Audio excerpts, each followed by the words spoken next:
मैं हूं अमादुल हसनैन और आप देख रहे हैं मेरा यूट्यूब चैनल। उम्मीद करता हूं आप खैरियत से होंगे। आज हम बात करने जा रहे हैं वज़ीर आज़म शहबाज शरीफ साहब के बारे में, जिन्होंने पार्लियामान के अंदर खड़े होकर तकरीर करते हुए कहा कि मुल्क इस टाइम माशी तौर पर बहरान का शिकार है। पाकिस्तान के अंदर इस टाइम माशी तौर पर बहरान है और पाकिस्तान के हालात इकनॉमिकली ठीक नहीं है।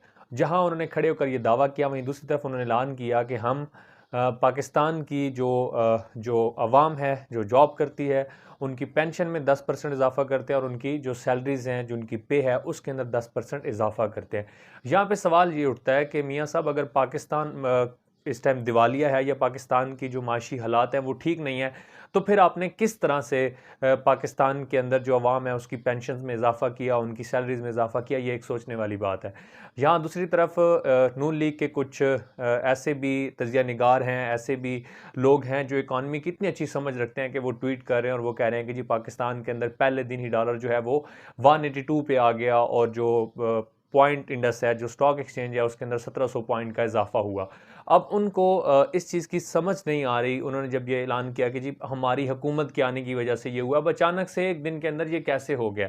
या तो लगता यूँ है कि इनको जो इन्होंने गुलामी की है अमेरिका की तरफ से, इनको पहली भीख मिल चुकी है, उस भीख मिलने की वजह से डॉलर जो है वो 182 पे आया, या फिर इन्होंने कुछ आर्टिफिशियल तरीके से डॉलर को मार्केट से उठाया हुआ था ताकि डॉलर की जो प्राइसेस हैं वो हाई हो, जिस तरह से पहले भी ये हमेशा करते आए हैं हुकूमत को नाकाम करने के लिए।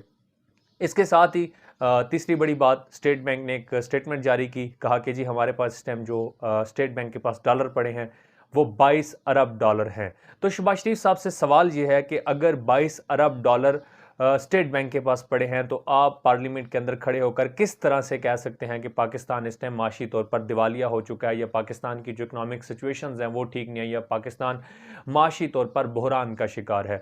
तो इमरान खान साहब की गवर्नमेंट जब छोड़ के जा रही है तो उन्होंने स्टेट बैंक के अंदर 22 अरब डॉलर का जो डॉलर थे वो छोड़ के जा रहे हैं, जो कि आने वाली गवर्नमेंट के लिए एक फ़ायदा मंद भी हैं। लेकिन फ्लोर के ऊपर खड़े होकर इस तरह से झूठ बोलना, आवाम को गुमराह करना कि जी पाकिस्तान दिवालिया है, पाकिस्तान की माशी हालत ख़राब है, आप क्या मैसेज देना चाह रहे हैं आवाम को? आप क्या समझते हैं कि आपके इस बात करने के बाद जो पाकिस्तान की आवाम इमरान खान की सपोर्ट के लिए बाहर निकली है वो रुक जाएगी?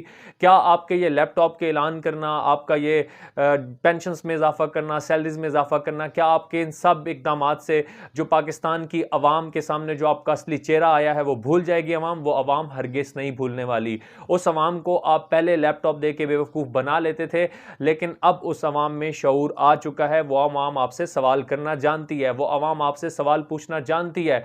आवाम जानती है कि आप किस तरह से आवाम को पहले आपने धोखा दिया और अब आप दोबारा आवाम को धोखा देने जा रहे हैं। तो मियाँ साहब, ये यूथ आपके लैपटॉप देने से या सैलरीज को इंक्रीज करने से या पेंशन को इंक्रीज करने से आपसे खुश नहीं होगी। इस आवाम में शऊर आ चुका है, उन्हें पता है कि आपने किन आकाओं की माँ के ऊपर इस गवर्नमेंट को गिराया और किस तरह से इस गवर्नमेंट को गिराया। आपके लिए शर्म का मकाम है कि आप पीडीएम की 11 जमातों को इकट्ठा करके एक जमहूरी हुकूमत को गिराने के लिए सामने आते हैं और हुकूमत को गिराने के बाद आप फ्लोर पे खड़े होकर झूठ बोलते हैं कि हमारे मुल्क की माशी हालत खराब है। वहां स्टेट बैंक ये स्टेटमेंट जारी कर रहा है कि हमारे पास 22 अरब डॉलर पड़े हैं। जिस मुल्क के स्टेट बैंक के अंदर 22 अरब डॉलर पड़े हैं उसको आप कह रहे हैं कि जो पुरानी गवर्नमेंट है वो हमें ये मुल्क दिवालिया करके देके जा रही है। अगर मुल्क दिवालिया तो फिर सवाल ये उठता है कि आपने किस हिसाब से, किस तरह से आपने पेंशन का ऐलान किया, सैलरीज को बढ़ाने का ऐलान किया 10%?